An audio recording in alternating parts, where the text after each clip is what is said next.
सरकार ने विधानसभा सत्र में भी चिंता जाहिर की थी और इस मामले में अपना रुख साफ कर दिया था। एक ऐसा कानून बनाया जाएगा जिससे शादी के लिए जबरन धर्मांतरण पर लगाम लग सके। धोखे से, षड्यंत्र से धर्म परिवर्तन कराना पहले ही गैर कानूनी है, लेकिन ऐसे मामलों में आरोपियों को सख्त सजा मिले, इसलिए हरियाणा सरकार की अहम बैठक चंडीगढ़ में हुई।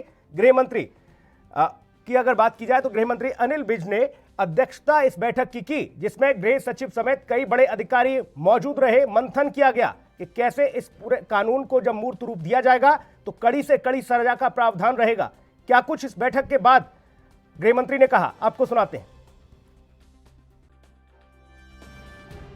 और एक सख्त कानून, ताकि कोई भी दबाव में, प्रलोभन में, षड्यंत्र से, प्यार के जाल में फंसाकर किसी का धर्म परिवर्तन ना कर सके। उसके लिए कानून बनाने के लिए आज विभाग की पहली बैठक हुई है, जिसमें हमने अनेक पहलुओं पर विचार किया है और ये तय किया है कि एक ड्राफ्टिंग कमेटी बनाई जाएगी इसका एक्ट बनाने के लिए, जो बाकी प्रदेशों के एक्ट का भी अध्ययन करेगी और उसमें सुझाएगी कि उसका प्रारूप क्या होना चाहिए। और बहुत सारे लोगों से इसके बारे में विचार विमर्श भी किया जाएगा। मुख्यमंत्री जी से भी इसकी चर्चा की जाएगी। और चलिए चंडीगढ़ लिए चलेंगे। विनीत कपूर हमारे सहयोगी तमाम अपडेट के साथ मौजूद हैं। विनीत, कितनी जरूरी है इस वक्त इस लव जिहाद को लेकर ये बैठक, ये चिंतन, ये मनन, क्योंकि और भी तमाम बड़े मुद्दे हैं किसानों से लेकर बेरोजगारों के, लेकिन उस पर इस तरह का मंथन नहीं। लव जिहाद को लेकर हरियाणा सरकार बड़ी गंभीर नजर आ रही है। बिल्कुल, देखिए सीधे तौर पर अगर लव जिहाद की बात करें तो हरियाणा में लव जिहाद एक बड़ा मसला है, क्योंकि मेवात के इलाकों की बात करें तो नूहू, मेवात ऐसे इलाके हैं जहां पर लव जिहाद के बड़े मामले निकलकर सामने आते हैं। इसके अलावा वल्लभगढ़ की निकिता की जिस तरह से हत्या हुई, उसमें भी लव जिहाद ट्रायंगल जो है वो निकलकर सामने आया। हालांकि इस मामले में संजीदगी से पुलिस भी कार्रवाई करती नजर आई, चालान भी कोर्ट में फाइनल हो चुका है और कहीं ना कहीं दोषियों को जल्द इस मामले में सजा भी हो सकती है। लेकिन कोई और निकिता ना बने, इसी वजह से हरियाणा की मनोहर सरकार जो है वो लव जिहाद से निपटने की पूरी तैयारी करती हुई नजर आ रही है। खाका इसका लगभग बना लिया गया है। ड्राफ्टिंग कमेटी जो है वो बनाने पर विचार विमर्श किया जा रहा है। आज इसी को लेकर अनिल विज जो प्रदेश के गृह मंत्री हैं, उनकी एक बैठक भी हुई और उन्होंने सीधे तौर पर कहा कि ड्राफ्टिंग कमेटी जो है उसका सीधे तौर पर काम यही होगा कि जिन राज्यों में लव जिहाद को लेकर कानून बनाए गए हैं उन कानूनों का रिव्यू किया जाए, ताकि अगर प्रदेश में लव जिहाद को लेकर कोई कानून बनाया जाता है तो फिर वहां के कानूनों को फॉलो किया जाए कि किस तरह का वहां पर कानून है, किस तरह से वहां की सरकारें जो हैं वो लव जिहाद की इस बुराई से निपटती हुई नजर आती हैं। क्योंकि हरियाणा भाजपा के नेता लगातार कहते नजर आ रहे हैं कि अंतर्राष्ट्रीय साजिश है और दुश्मन देश हमारे लव जिहाद के नाम पर हिंदू बेटियों की जो इज्जत है उससे खिलवाड़ करने की कोशिश करते हैं। तो ऐसे में उनके मंसूबों को किसी भी सूरत में पूरा नहीं होने दिया जाएगा। इस वजह से अहम बैठकों का दौर जारी है और जल्द कमेटी भी बनती नजर आएगी और मुख्यमंत्री के पास भी ये फाइल जल्दी जाती नजर आएगी। और जिस तरह से अनिल विज ये भी कहते नजर आए हैं कि सभी पहलुओं को रिव्यू करने के बाद इस प्रस्ताव को कैबिनेट के पटल पर भी ले जाया जाएगा, ताकि अगर कानून बनाने की जरूरत पड़ती है तो फिर कैबिनेट के पटल पर विचार करके कानून बनाया जाए, ताकि कोई और निकिता प्रदेश में इस तरह से उसकी हत्या ना होती नजर आए और लव जिहाद के मामलों पर अंकुश लग सके। जी विनीत, इसका प्रारूप किस तरह का होगा? क्या जो पहले से मौजूदा कानून है वो सीधे तौर पर धरातल पर अमल में तो नहीं लाए जा रहे? क्योंकि जब भी कोई मामला पहुंचता है पुलिस के द्वारा तमाम आईपीसी की धाराओं को दरकिनार करते हुए अपराधियों का साथ देते हुए देखा है चौकी इंचार्ज और थाना अध्यक्ष को। लेकिन सबसे महत्वपूर्ण यही कि लव जिहाद के मामले पर जो कानून बनेगा क्या बाकी पुराने कानूनों से अलग होगा? देखिए अभी इस पर कहना मुमकिन नहीं हो पाएगा सुनील। अभी इस बात पर विचार विमर्श किया जा रहा है, क्योंकि आज जो अधिकारियों के साथ अनिल विज बैठक करते नजर आए हैं उसमें यही कहा गया कि एक ड्राफ्टिंग कमेटी जो है वो तैयार की जाए। ड्राफ्टिंग कमेटी जो है वो सभी राज्यों में, जिन राज्यों के अंदर लव जिहाद को लेकर कानून बनाए गए हैं, उनको रिव्यू करे कि आखिर उन लव जिहादों का ग्राउंड लेवल पर जब इंप्लीमेंटेशन हुआ था तो उसका क्या कुछ प्रारूप था, उसका क्या कुछ जो ग्राउंड था, और साथ साथ ग्राउंड पर जो वो इंप्लीमेंट हुए थे तो उनका असर क्या देखने को मिला था। तो इसी को ये कमेटी रिव्यू करेगी। कमेटी रिव्यू करने के बाद अपनी रिपोर्ट जो है वो गृह मंत्री को देगी।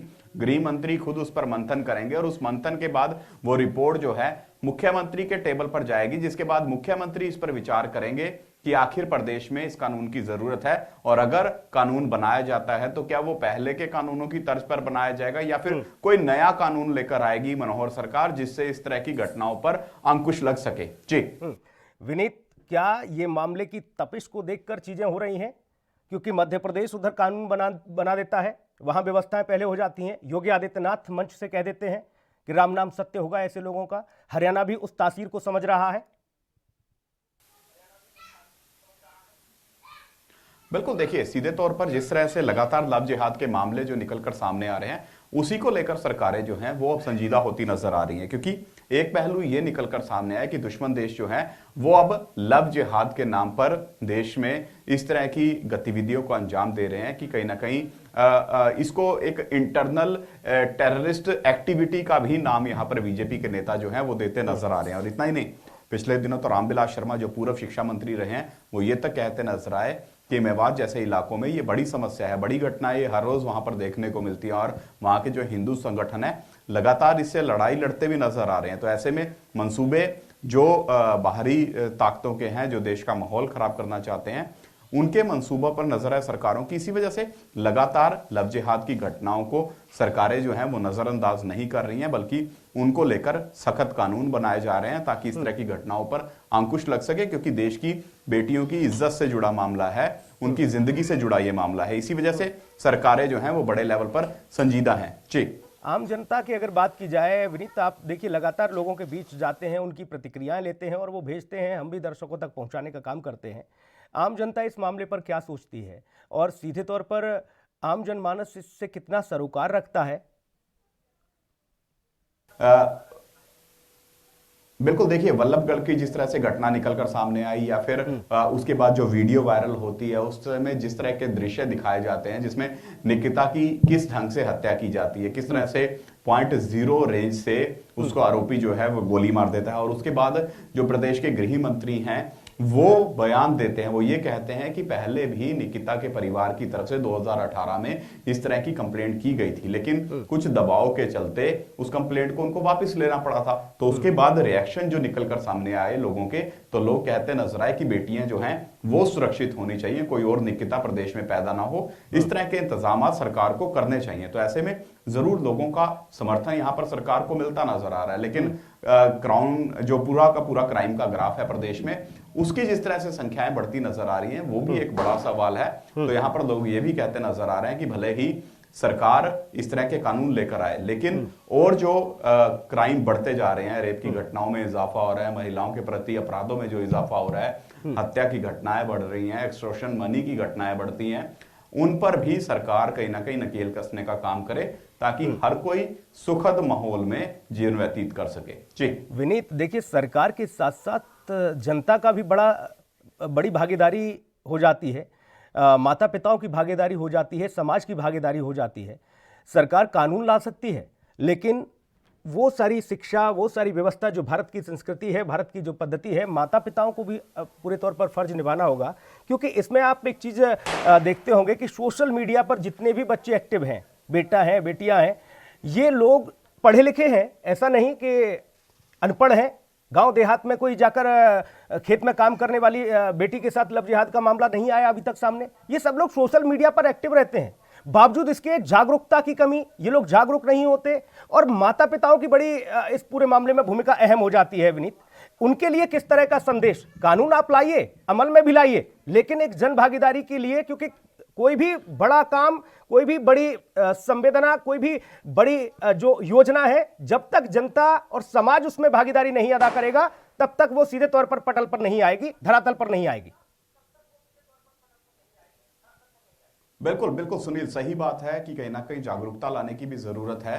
अभिभावकों को भी अपने बच्चों को इस तरह की घटनाओं के प्रति, इस तरह के अपराधों के प्रति सजग करने की जरूरत है, जागरूक करने की जरूरत है कि समाज में किस तरह की घटनाएं जो हैं वो घटित हो रही हैं, लगातार उन पर विचार करने की भी जरूरत है ताकि बच्चे जो हैं वो अवेयर हो सके। और जिस तरह से अगर हम रेप की घटनाओं की बात करते हैं, महिलाओं के प्रति अपराधों की बात करते हैं, तो यहाँ पर कई बार इस तरह के बयान देखने को मिलते हैं कि जो बच्चियां हैं, जो लड़कियां हैं, उनकी ड्रेस के ऊपर सवाल खड़े किए जाते हैं, लेकिन जो लड़के हैं जिनकी तरफ से ये घटनाओं को अंजाम दिया जाता है, उनको किस तरह की शिक्षा मिल रही है, इस पर भी सवाल खड़े करने जरूरी हैं। तो कहीं ना कहीं हर पहलू से, हर जगह से जागरूकता लाने की जरूरत है, अवेयर करने की जरूरत है, ताकि न केवल महिलाओं के प्रति जो अपराध है उनमें कटौती आ सके, बल्कि जो ये लव जिहाद का अब एक नए मामले निकलकर सामने आ रहे हैं, इन पर भी अंकुश लग सके और बच्चियां ज्यादा से ज्यादा सुरक्षित रह सके और सुरक्षित माहौल में अपना जीवन व्यतीत कर सके, अपनी जो एजुकेशन है उसको पूरा कर सके और उनके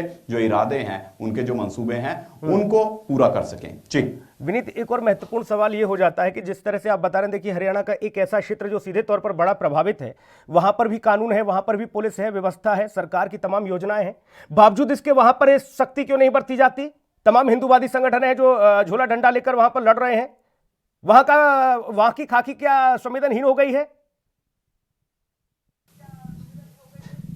देखिए, सीधे तौर पर संवेदनहीन का तो इसको उदाहरण नहीं कह सकते, लेकिन हाँ ये जरूर रहता है कि जब पॉलिटिकल प्रेशर पड़ जाता है, जब राजनीति इस तरह के मुद्दों में हावी होनी शुरू हो जाती है, तो उसके बाद कहीं ना कहीं जो न्याय है उसकी उम्मीद कम होनी शुरू हो जाती है। इसी वजह से लगातार कहीं ना कहीं सवाल उठते नजर आए। लेकिन अब निकिता की हत्या के बाद जरूर सरकार ग्राउंड लेवल पर संजीदा होने की बात कर रही है, कानून बनाने की बात कर रही है, कानूनों को लेकर मंथन बैठकों का दौर शुरू हो चुका है। तो ऐसे में यही देखने वाली बात रहेगी कि जिस तरह से रामविलास शर्मा कहते नजर आए कि मेवात हल्के में लगातार इन घटनाओं का इजाफा होता है, वहां पर हिंदू संगठन लड़ाई लड़ते नजर आते हैं, तो उन घटनाओं को रोकने के लिए और उन हलकों के लिए किस तरह की कार्यप्रणाली सरकार की रहेगी, ये बड़ा सवाल है।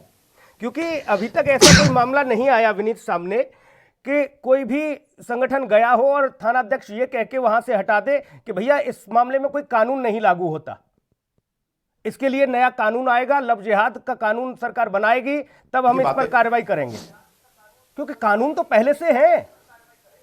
देखिए, अभी इस तरह की घटनाएं जब भी निकलकर सामने आती हैं, जब भी कोई इस तरह का ट्रायंगल आता है, तो उसमें जो बनती धाराएं होती हैं, यानी जो अन्य धाराएं होती हैं, चाहे वो धमकाने की धारा हो, चाहे वो किडनैपिंग की धारा हो, चाहे अगर हम बात करें किडनैप करके कहीं और ले जाने की धारा हो या फिर रेप की धारा हो, उनके तहत ही कार्रवाई होती नजर आती है। लेकिन अगर ये ट्रायंगल अब निकलकर सामने आता है, तो इस ट्रायंगल में कहीं ना कहीं सरकार की मंशा यही है कि एक अलग से कानून बनाए, उसमें अलग से सजा का प्रावधान हो, मामले जो हैं सीधे फास्ट ट्रैक कोर्ट के अंदर जाएं ताकि आरोपियों को जल्द से जल्द सजा हो सके, पीड़ित परिवारों को जल्द से जल्द न्याय मिल सके। तो इस तरह की व्यवस्थाएं यहां पर सरकार करने की मंशा रखती है। इसी वजह से इस तरह की बैठकें की जा रही हैं और कहा जा रहा है कि जल्द सरकार जो है कोई कानून विशेष ला सकती है ताकि लव जिहाद की इस क्रूति से पूर्ण रूप से लड़ा जा सके और जो अंतर्राष्ट्रीय मंसूबे हैं भारी ताकतों के, उनको पूरी तरह से खत्म करवाया जा सके। जी, हालांकि विनीत, अगर बेटियों को लेकर इस तरह की गंभीरता है और ये कानून आ रहा है और इस कानून के बाद इस अपराध पर लगाम लगे, इस अपराध पर विराम लगे, ये अपराध खत्म हो, इसके लिए सरकार को साधुवाद। लेकिन सिस्टम वही है जो अब तक उन कानूनों के मुताबिक काम कर रहा है। मॉनिटरिंग करनी होगी ऐसे मामलों में, जो लोग लापरवाही बरतेंगे, साफ तौर पर जो भी पुलिसकर्मी इस मामलों में लापरवाही बरतेंगे, उन पर सबसे पहले शिकंजा कसना होगा और ऐसे लोगों को चिन्हित भी करना होगा जो सिस्टम में बैठकर लगातार इस तरीके के मामलों में हिला हवाली करते हैं और फिर सरकार की फजीयत होती है। बहुत शुक्रिया विनीत, आपका तमाम महत्वपूर्ण जानकारी के लिए बहुत धन्यवाद। अगली बड़ी खबर का रुख करेंगे, लेकिन उससे पहले वक्त एक ब्रेक का है, जल्द हाजिर होंगे। आप बने रहिएगा एएनबी न्यूज के साथ।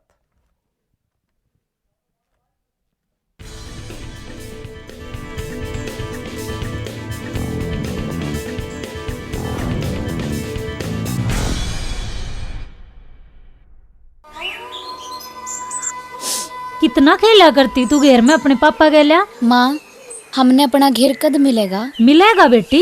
हरियाणा सरकार ने लाल डोरा मुक्ति योजना लागू करके हमारा राह काट दिया और केंद्र सरकार ने स्वामित्व योजना में हरियाणा के इस फैसले पर अपनी मोहर लगा दी। अच्छा, हाँ, लाल डोरा मुक्त अवधारणा है गांव गुआंड का नया जन्म से। कमजोर भी अपना हक लेवेगा, यो एक कानून का सही धर्म से। इब हांगे बड़की ना चालेगी, लठेता का ना लठ चालेगा।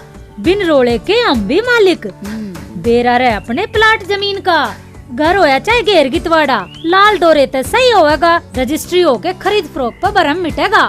फिर उस पे तो लोन भी मिल पाओगा। अच्छा, मैं आपने एक बात बताऊं? बोल लाडो। हरियाणा सरकार ने ग्राम दर्शन वेब पोर्टल खोल के पंचायत ने साइबर फेस दे दिया। अब शिकायत हो चाहे सुझाव किसी का, सीधा सही मंच तक जाकर पहुंचेगा। और मेरा परिवार के पोर्टल पे हमारा परिवार पहचान पत्र बनेगा और सरकारी सुविधाओं का लाभ सीधा हमने मिलेगा।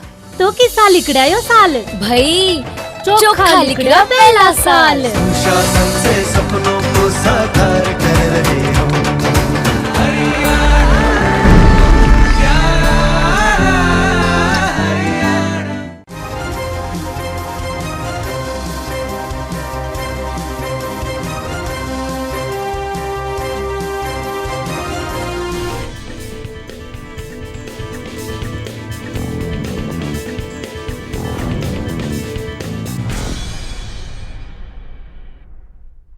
ब्रेक के बाद स्वागत है आपका। अगली बड़ी खबर का रुख करेंगे। कोरोना के चलते यूपी में लंबे वक्त से स्कूल, कॉलेज और विश्वविद्यालयों में शिक्षण कार्य बंद है।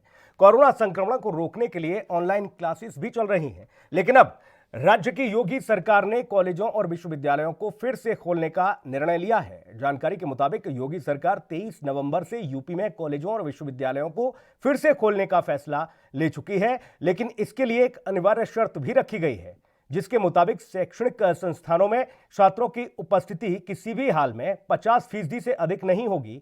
यानी सिर्फ आधे छात्र ही अपने अपने कैंपस जाकर क्लास में शामिल हो सकेंगे, तो वहीं बाकी छात्र पहले की तरह ही ऑनलाइन क्लासेस के जरिए पढ़ाई करते रहेंगे। आपको ये बता दें कि यूपी सरकार ने राज्य में विश्वविद्यालय और महाविद्यालयों को 23 नवंबर से दोबारा खोले जाने के लिए सभी जिलाधिकारियों, उच्च शिक्षा निदेशकों और निजी विश्वविद्यालयों के कुलपतियों को पत्र लिखकर दिशा निर्देश जारी कर दिए हैं। साथ ही केंद्र की गाइडलाइन के मुताबिक प्रदेश के महाविद्यालयों और विश्वविद्यालयों में पठन पाठन को लेकर उच्च शिक्षा विभाग ने गाइडलाइन भी जारी कर दी है। गाइडलाइन में कहा गया है कि सभी बंद संस्थानों पर 50 की क्षमता एवं अधिकतम 200 व्यक्तियों की अनुमति होगी।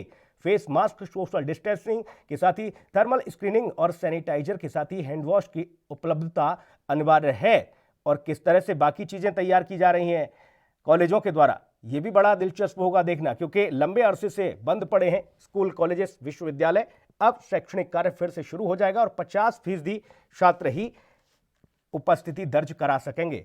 पुनीत मोहन हमारे सहयोगी ज्यादा जानकारी के साथ फोनलाइन पर मौजूद हैं। पुनीत, 23 नवंबर से शैक्षणिक संस्थान पूरी तरह से खुलने जा रहे हैं, लेकिन तमाम नियम और शर्तें लागू रहेंगी।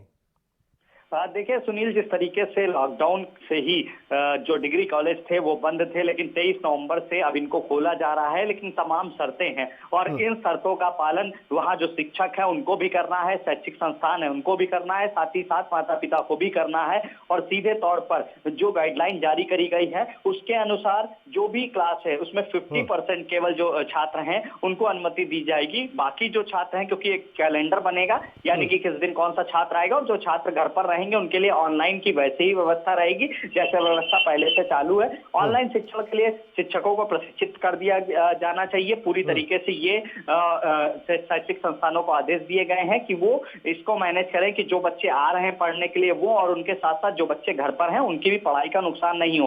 परिसर में भीड़ भाड़ नहीं होनी चाहिए, किसी तरह की कैंटीन वगैरह नहीं ओपन होगी। इसके साथ ही शिक्षक और प्रशिक्षण कार्य के लिए समयवार संस्था जो है वो फैसले लेगी और जो प्लान करेगी कि आखिर जो बच्चे आज आए हैं वो कल नहीं आएंगे तो उनकी पढ़ाई कैसे होगी। माता पिता को सीधे तौर पर कहा गया है कि अगर आपके बच्चे को खांसी, जुकाम, बुखार कुछ भी है तो उनको स्कूल कॉलेज नहीं भेजें। साथ ही जो भी कैंपस में भीड़ भाड़ होती थी या ग्रुपिंग होती थी, लोग ग्रुपों में बैठते थे, वो बिल्कुल भी अलाउ नहीं होगा। जी पुनीत, लेकिन बड़ी स्थिति विकट संकट की घड़ी है शिक्षकों के लिए। सबसे महत्वपूर्ण ये इस लिहाज से भी कि उन्हें क्लास में भी बच्चों को पढ़ाई करानी है और फिर ऑनलाइन क्लासेस भी उन बच्चों को देनी है। ऐसी कोई व्यवस्था चिन्हित की गई है कि जो शिक्षक क्लास में बच्चों को पढ़ाएंगे वो ऑनलाइन वाले बच्चों को नहीं पढ़ाएंगे, या फिर उनके लिए किस तरह की कोई व्यवस्था की गई? और सबसे महत्वपूर्ण तो ये कि पहले से ही शिक्षकों की कमी और ऊपर से यूपी में आने वाले समय में त्रिस्तरीय पंचायत चुनाव भी है, उनकी मतगणना भी शिक्षक के झोले में ही है।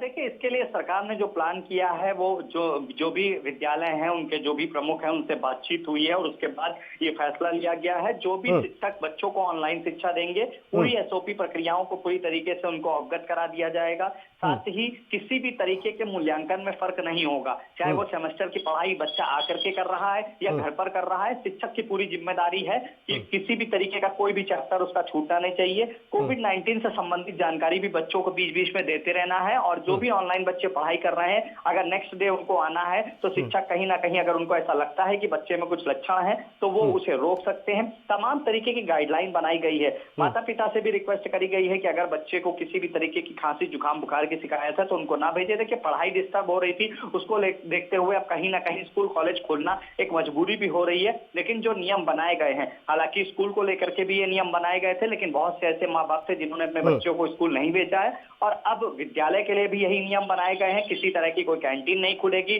ग्रुपिंग जो होती थी, लोग ग्रुपों में बैठे रहते थे, जाड़े के दिनों में पार्कों में बैठते थे, अब वो सब नहीं होगा। 50% छात्र ही केवल आएंगे। तमाम तरीके के नियम कानून बनाए गए हैं। शारीरिक दूरी बना करके रखना है, मास्क लगाना अनिवार्य होगा, सोशल डिस्टेंसिंग का विशेष ध्यान शिक्षण संस्थानों को रखना होगा। अब देखना होगा कि जो भी गाइडलाइन बनाई गई है शिक्षण संस्थान उनका कितना फॉलो करते हैं। जी, क्योंकि एक उदाहरण के तौर पर पुनीत, उत्तराखंड में जब शिक्षक स्कूल में पहुंचते हैं उसके बाद स्थिति ये हो जाती है कि तकरीबन एक ही जिले में 80-85 शिक्षक जो है स्कूलों में कोरोना पॉजिटिव पाए जाते हैं।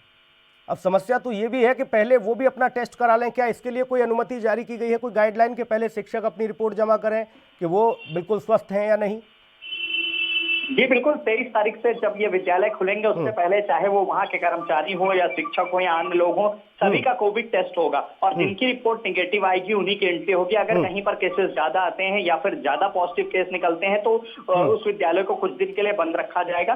छात्रों को भी सीधे तौर पर उनका कोविड टेस्ट होगा, उनका थर्मल चेकिंग होगी, उसके बाद उनको जाने दिया जाएगा। मास्क अनिवार्य, सैनिटाइजर की व्यवस्था करी गई है और 50% छात्रों को ही अनुमति दी जाएगी। यानी कि एक क्लास में अगर 100 बच्चे हैं तो केवल 50 आएंगे। इसके साथ ही जो अलग अलग सेमेस्टर चल रहे थे, अलग अलग परीक्षाएं जो हुई हैं। बिल्कुल, जाहिर तौर पर पुनीत, बहुत शुक्रिया आपका तमाम महत्वपूर्ण जानकारी के लिए। अगली बड़ी खबर का रुख करेंगे, महाराष्ट्र से बड़ी खबर। एक तरफ बीजेपी के नेता सीटी रवि द्वारा जेएनयू का नाम विवेकानंद विश्वविद्यालय करने की मांग पर शिवसेना नेता संजय राउत ने कहा है कि आप इंटरनेशनल स्तर पर विवेकानंद जी के नाम से यूनिवर्सिटी की स्थापना कीजिए। नेहरू जी हमेशा से ही देश का गौरव और अभिमान रहे हैं। द्वेष भावना के चलते राजनीतिक विषय से प्रेरित होकर किसी भी विश्वविद्यालय या किसी भी बड़े संस्थान का नाम बदलना ठीक नहीं है। पहले संजय राउत को सुनिए।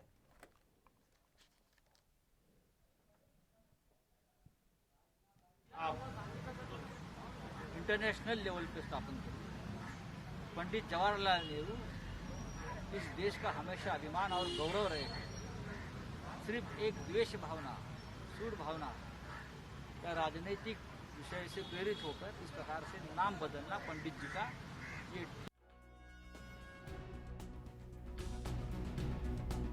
जेएनयू का नाम बदलकर विवेकानंद विश्वविद्यालय यूनिवर्सिटी करने को लेकर विवाद बढ़ता ही जा रहा है।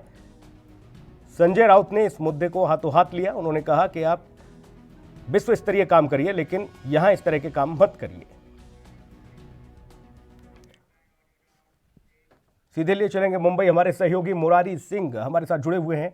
मुरारी, शिवसेना के बड़े नेता हैं और बड़ा नाम संजय राउत का, उन्होंने इस मुद्दे को हाथों हाथ लपका। उन्होंने कहा जेएनयू का नाम बदलना ठीक नहीं है, आप अंतर्राष्ट्रीय राजनीति बेशक करिए, वहां पर विश्वविद्यालय बनाइए, लेकिन जेएनयू का नाम विवेकानंद के नाम पर नहीं, बर्दाश्त नहीं होगा। जी सुनील जी, बिल्कुल सही कहना है। शिवसेना के प्रवक्ता सांसद संजय राउत ने तुरंत ताबड़तोड़ इस पर पलटवार करते हुए सीटी रवि के उस मांग की आलोचना की है। कह सकते हैं कि कड़ी शब्दों में उन्होंने निंदा की है। उनका कहना है कि जिस तरीके से आप राजनीतिक द्वेष में आकर के यूनिवर्सिटी का नाम बदलकर जो है कि विवेकानंद यूनिवर्सिटी करना चाहते हैं, ये राजनीतिक तौर पर द्वेष लग रहा है। आपको बता दें कि जिस तरीके से लगातार इस मुद्दे को अब कोई उठाता, कोई कुछ बोल पाता, उससे पहले ही शिवसेना ने कोई मौका नहीं छोड़ा और हाथों हाथ इस मुद्दे को उठाकर जिस तरीके से उन्होंने जवाब दिया है संजय राउत ने, उस पर अब किस तरीके का पलटवार बीजेपी की तरफ से आएगा सुनील जी, ये इंतजार करना होगा। जी बिल्कुल मुरारी, ये जरूरी माना जाए या मजबूरी मानी जाए शिवसेना की, क्योंकि शिवसेना तो लगातार इस तरीके के मामलों में पहले आगे रहती थी, लेकिन अब सुर बदल गए हैं। जी सुनील जी, ये कहना गलत नहीं होगा। लगातार जिस तरीके से शिवसेना बीजेपी के पिछले मुकाबले बात करें तो कोई भी मुद्दा होता था उस पर वो सामने होती थी, लेकिन जब से शिवसेना ने राष्ट्रवादी और कांग्रेस के साथ गठबंधन किए हैं तब से उनके सुर पूरी तरह से बदल गए हों। चाहे राम जन्मभूमि के उद्घाटन की बात रही हो या फिर रेलवे स्टेशनों के नाम बदलने की बात हुई हो या फिर अब जिस तरीके से जेएनयू का नाम बदलकर जो है कि उसे विवेकानंद यूनिवर्सिटी बनाने के लिए सीटी रवि की तरफ से मांग किया गया है, उस पर शिवसेना के सांसद व प्रवक्ता ने कड़े रुख में जवाब देते हुए कहा है कि अंतरराष्ट्रीय लेवल पर आप किसी विश्वविद्यालय का निर्माण कीजिए। जवाहरलाल नेहरू जी के बारे में उन्होंने कहा कि वो देश के लिए एक आदर्श थे, एक सीख थे, एक प्रेरणा स्रोत थे। इस तरीके की चीजें राजनीतिक द्वेष दिखाई देती है। जी बिल्कुल, और इस मामले को लेकर राजनीति लगातार गर्माती जा रही है मुरारी, और भी कई सारे बयान आने वाले वक्त में देखने को मिल सकते हैं। संजय राउत ने जो बयान दिया है उसका भी पलटवार भारतीय जनता पार्टी की तरफ से देखने को मिल सकता है, लेकिन फिलहाल तो स्थिति यह है कि सीधे तौर पर शिवसेना ने इस मामले को लेकर कहा है कि आप जेएनयू का नाम बदलना द्वेष भावना से या फिर राजनीतिक षड्यंत्र के तहत ठीक नहीं है, उचित नहीं है। बहुत शुक्रिया आपका तमाम महत्वपूर्ण जानकारी के लिए मुरारी, बहुत धन्यवाद। जी हाँ, तो ये बड़ी खबरें जिन पर सीधे तौर पर चर्चा की गई और इन खबरों की बारीकियों को समझने की कोशिश की गई, ये सबसे महत्वपूर्ण। आपको ये बता दें कि शिवसेना ने सीधे तौर पर इस मामले को लपक लिया और संजय राउत आगे आते हुए ये कहते नजर आए कि आप राजनीतिक द्वेष और किसी तरह की हीन भावना से इस तरीके के मामलों में दखल मत करिए, ये ठीक नहीं है।